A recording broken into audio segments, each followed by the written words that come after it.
Peniteli khusus Arani Sira atau cumprir regras banhira Simo Cruz Jovem Internacional. Comando Geral PNTL hatungan despacho ba Comando PNTL Município Dili, Likisa, Bobonaru, no Aileu, nomos Unidade de Trânsito, Serviço de Informação Polícia, atfo segurança ba visita Cruz Jovem Internacional mai Timor-Leste e Lorong-Ron resintolo fulan agosto ne. Comandante Operação Nacional Superintendente Chefe Justino Menezes, khusus Arani Sira atau cumprir regras banhira Simo Cruz Jovem Internacional e Aeroporto Internacional de Kuala Batu. Tene kata Cruz Jovem Internacional sem mai Timor, primeiro dia 23. Chegada aí ao aeroporto Dili, depois mais liu e a Catedral Dili.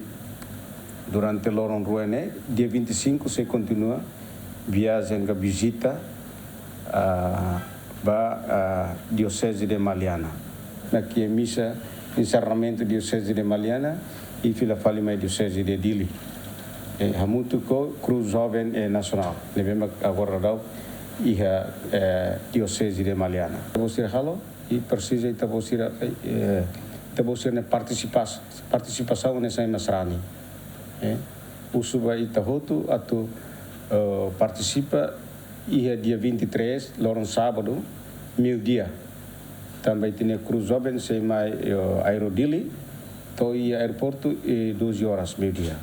E tem a polícia sirana mesmo que implementa e adalan uso para tu cumprir, uso mos basarani lilu jovem sira atu laomos anesan emasrani ema católica e dan ema que dele contribui paz e estabilidade e itania rain lilu mos ba motorista sira cari